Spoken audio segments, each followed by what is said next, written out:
Before I was an MMA fighter, I was a wrestler, and I wrestled all through high school and college, and even the way I got into wrestling was a complete accident. I had pretty much had one friend in junior high, and he invited me to go to wrestling tryouts with him. And I thought, nah, I don't think so. That's not my kind of game.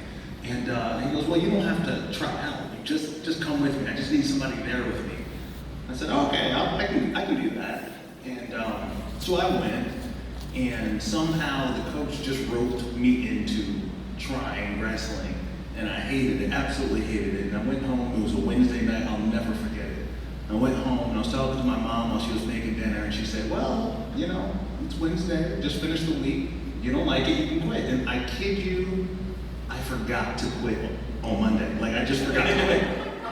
But that's me though. Like, if you know me, that's so believable. I just forgot to quit. And yeah. And then as time went on, I got a college scholarship at Penn State, and I wrestled all through college. And we would get together and watch some of the guys who we knew from college wrestling who were in the UFC, and we would pull our money together and watch the pay-per-views. And I watch those guys and I say, these guys are crazy. Yeah, out of their minds to lock themselves in a cage with another crazy man like this. And next thing I know, I said, yeah, this sounds like a good idea. That's how it happens. I love you told me yesterday, you said, I love competing at the end of college. How do I keep competing? That, when I've been watching on TV, I can do that. That's really cool. So, Phil's nickname in the fight world is Mr. Wonderful. How did that happen? How did you become Mr. Wonderful? So I had a cat in college, and it wasn't even my cat. I'm allergic to cats, but my roommate got a cat, and he foisted this cat upon me, so it became my cat. And I was away traveling with my wrestling team, and I come home, and the cat's name is Mr. Wonderful, by the way. When I come home, he was completely gone. And then I started hearing some of the details. Maybe there was a party while I was going. I'm like, so you don't know what happened to my cat. Somebody could have stole this cat. The cat was smart. The cat was like a dog, you know what I'm saying? Like, he was sharp as a whip. So we would always joke and say it was a cat burglar or somebody, I don't know. But long story short, so the cat was gone, and when time came around for me to begin my fighting career, pretty much everybody has a nickname, and you know, I'm just not like the rest of the guys. You have like famous guys like the Axe Murderer, Quentin Rampage Jackson, and I'm just not one of those guys. Like, if I tried to sell you that, you would see straight through it. So I just went with the only thing I knew, Mr. Wonderful. You know, we threw named after a cat. Yeah, that's awesome. That's awesome. Hey, so UFC, MMA, big here. Like, there's lots of people having watch parties and pulling our money together to watch and stuff. As somebody who's been in it, what's something we wouldn't know? Those of us who watch on TV, what's like a behind the scenes, something you never know about these guys or about this life? I'd say probably 80% of the guys get along just like regular coworkers. Just chit chat, water cooler talk, they get along just fine. Even guys that fight each other, and you know, it's reality TV, and we're weird because we're not really reality TV, but sometimes you have to sell a show, so you need to make someone believe that you hate the other guy because you're going to fight him, and then you fight him like you hate him, but you really don't hate him. So it's a crazy game, but you know, most guys truthfully get along, and they understand it's just you know, it's what we do, and we enjoy doing it, and they have so much love and respect for other guys. That's wild to think about. I love and respect you. Now I'm going to break your leg. Yeah, it's just a leg. You got to. Hey, so we'll get back into MMA stuff. But tell us a little bit about we heard your journey into becoming a professional MMA fighter. What's your journey as far as, hey, how did you get where you are in your relationship with God? So I grew up in the church. I went to a Church of Christ. I grew up in Church of Christ, very conservative, non-denominational Christian church, and I loved it. And as soon as I got my first taste of freedom, being away from the home, I was buck wild for a couple of years. And you know, it was one of those things where I felt like I just wanted to do everything my parents said I couldn't, you know. And at the end of those years, I was ready to be done. I was just completely empty inside. And eventually I found my way to San Diego and ended up at our friend Chris Hornbrook's church. And I started doing this. As soon as I went to this church, it was different for me. It was different. I got there and everyone was welcoming. That was cool. Had free coffee. That was cool. Everybody doesn't have that at church. And after a couple Sundays, they invited me to serve. And I thought, yeah, of course, I can serve. You know, I got some free time. And through that process, I just turned this corner I had no intention of doing. It just happened so naturally in my heart. I would invite people and I would say, hey, you wanna check out this church I go to? And that was just, it was normal. Hey, you wanna check out this church? I go to this church, you wanna come? And once I started serving, it turned into, hey, this is my church. You wanna check out my church? Because at the time we were worshiping in a movie theater, and it was awesome. It was everything I loved about church and everything I loved about the movies. It was great. It was the graphics on the screen, the band, the sound system. It was awesome. But similar to this setup, except we had to pack it up and take it down every single day. So it was labor intensive. So I signed up to be set up and tear down.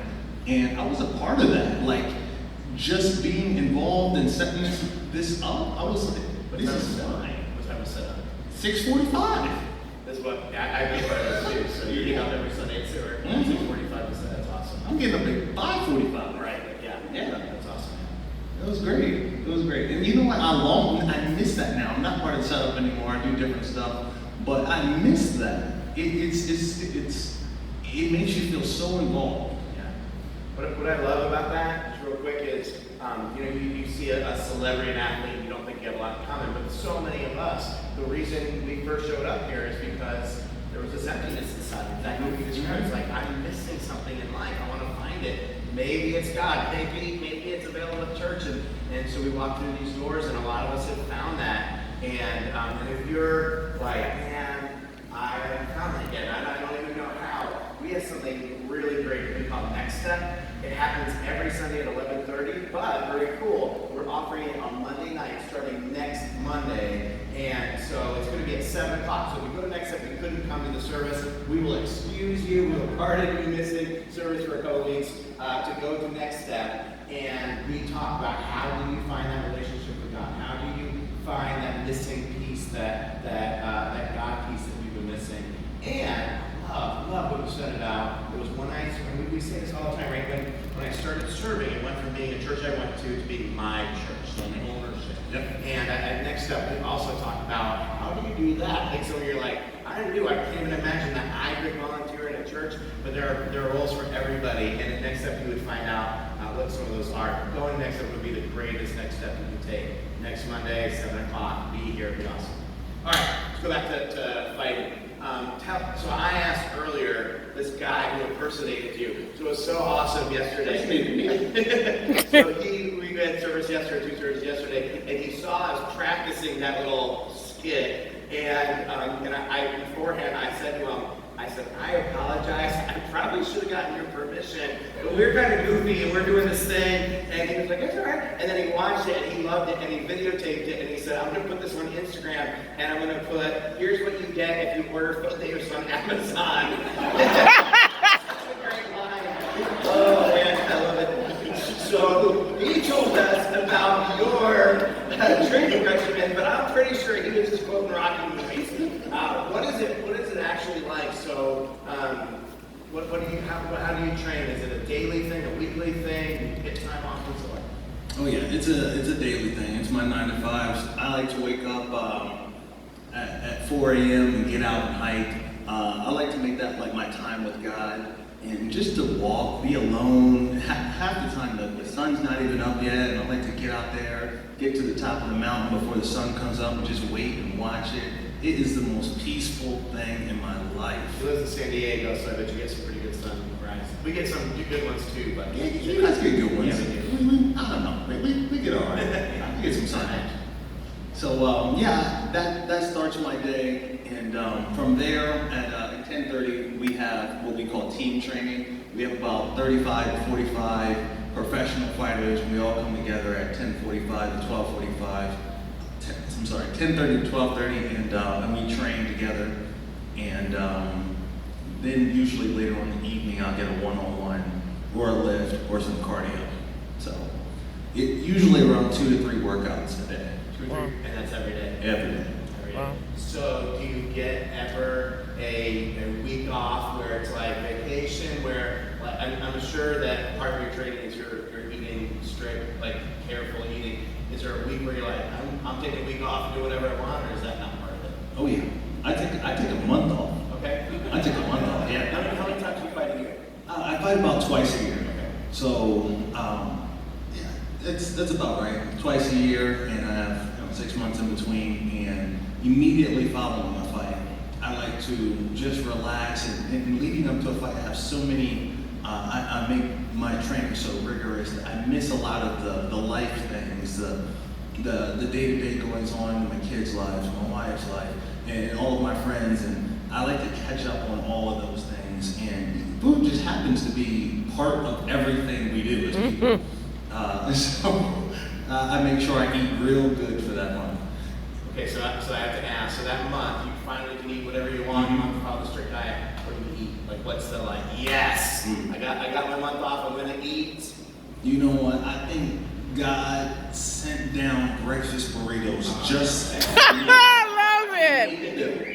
Yeah, So I have to say, what I'm realizing right now, when I'm like on my game and I'm eating carefully, I eat breakfast burritos. So that's what you eat on your cheat days. Like, I was hoping you were gonna say a cheesecake, because I don't normally eat a cheesecake, but I think I'm doing something wrong. Burritos are good for me. So let me ask you this question. So you have this life of training. How does that inform your Christian life? And if so, how? Does what you do to train to be a fighter help you as you think about how to live out a life as a follower of Jesus, or? Oh, absolutely.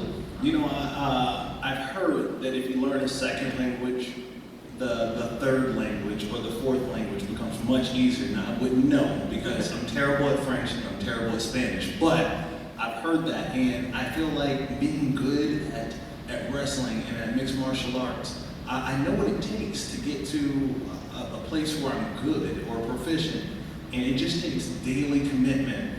And again, a lot of my workouts, 90% of my workouts, probably everybody in this room could do. It's only a small part of it that's super. I'm in the 10%. No,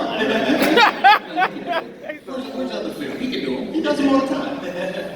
But you know, that daily commitment to open up your Bible and read, or you know, I'm a community group leader, and I want to be like our Verve groups. Yeah, your Verve group, same.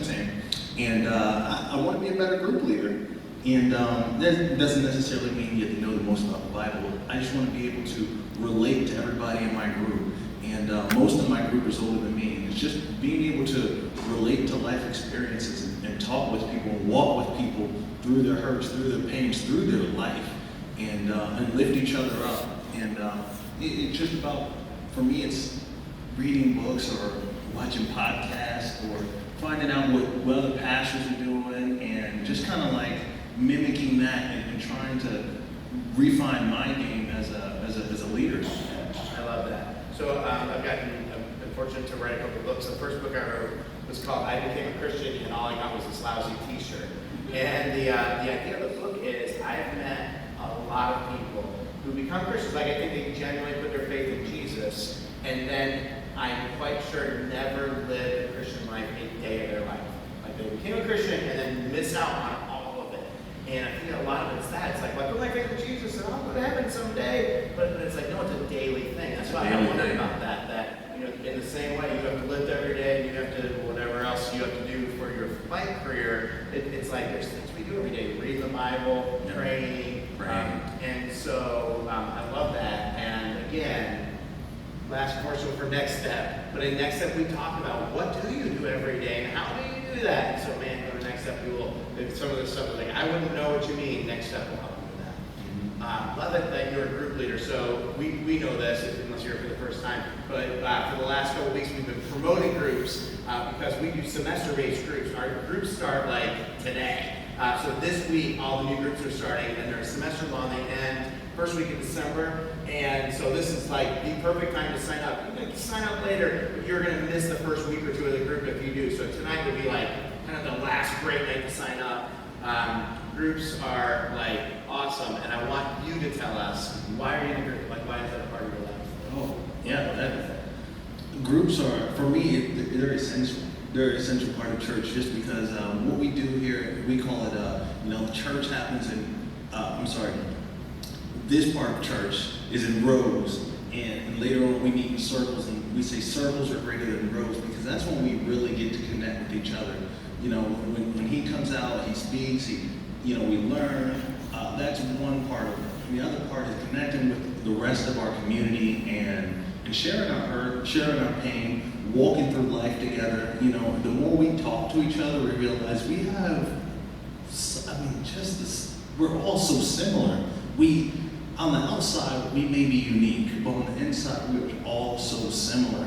And the more we share that with each other, the greater we can encourage each other no matter what we're walking through. So true. Get in a group. Sign up for a group afterwards tonight. Tell us this. So go back to fighting. Mm-hmm. Hardest battle in the octagon you've ever had. Like what is the one you remember? It's like that one, man. Jeez. Ooh. All right. So I was fighting this guy named Leo Machida, and he was a former UFC champion. And this was like the fight I had to win. I was like, okay, all right, cool. Getting ready for this fight, getting psyched. And I kid you not, guys, this happened the week before I was supposed to go down to Brazil and fight this guy in Rio. There was a soccer game in Rio, and I don't know what happened. I'm not into soccer, so don't. Anyhow, so a player did something wrong. He got a yellow card. He got yelled at the ref. Boom, he got a red card. Then he got mad, went back, boom, punched the referee. The referee said, oh, no, with his sock, took out a knife. I'm not playing, guys. I'm not playing, guys. Stabbed him. Oh! Stabbed the player. He dropped dead on the field. The crowd storms the field, and he didn't make it out. And I'm thinking, I got a week to go down there and fight a national treasure. I don't know. I don't know, guys. I just don't know. They got me to take the fall, guys. I don't know. I'm trying to go down there and beat this guy up and have the fans take me out. And anyhow, so I went down there. Everything's good. I weigh in, get to fight night. 30 seconds into this fight, he kicks me in the knee and I tear my PCL. Oh. Yeah, and right away. And I tore this PCL before, and so I knew right away. I was like, it's a torn PCL, Phil. And I had 14 minutes and 30 seconds of fighting left. So it was a long night, and somehow I pulled out a W. But it was it was a long night.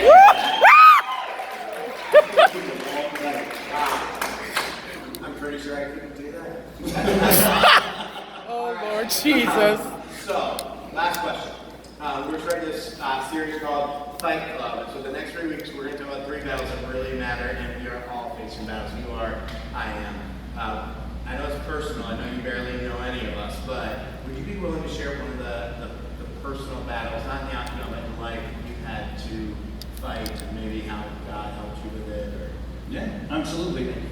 So, one of the toughest battles I've struggled with is how to be myself as a professional athlete in the eye of the media. And I think kind of what we tell our children, what we tell each other is, be yourself, and people will respect you for it, and that's what you should do. And except when it comes to being a professional, then it's like they want you to do it. Even if that means cutting your hair, changing your name, brightening your teeth, just be that. Be that. It'll pay off more. And so part of that, I was trying to become this character, a version of me to make myself more marketable, and it just, after a while, it just didn't sit well with me. And, you know, I kind of struggled with that, and also that sharing my faith, and I had walked through some other things in my personal life, and I finally got to this place where I thought I was on the other side, and I was ready to just be who I am. And I had a fight coming up, and most guys, when they walk out to a fight, they play your favorite song, whatever song you want, and they play, you know, hardcore metal or hip hop, whatever. And I get it. I'm sure that works.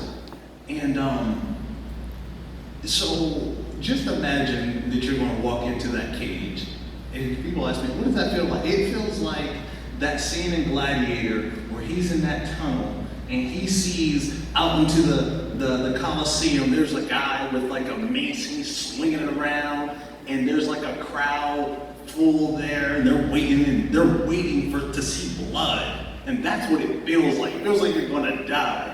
You're not, but it feels that way. And I was like, man, you know what? I just want to walk out to Hillsong. I want to walk out to worship music. I don't want to, listen, if I'm going to die, I'm going to be riding with Jesus the whole way down. I love it.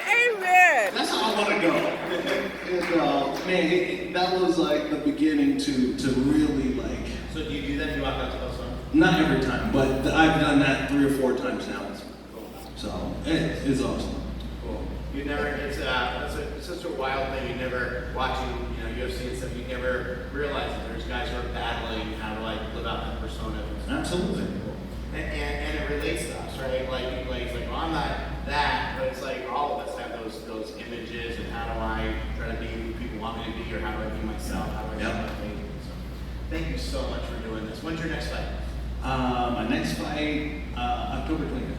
So it's like 7 weeks away or so. And so let's pray for you, for your family. Tell us you have a wife, you have kids. Oh yeah, I do. I have a smoking hot wife, 2 kids. They're 7 and 2. There's Philip Jr. and Theodore James. We call them PJ and TJ. They're a handful, but they're cute little devils. So let's pray for Phil's fight and his family, and then I'm going to also pray for all of us. So let's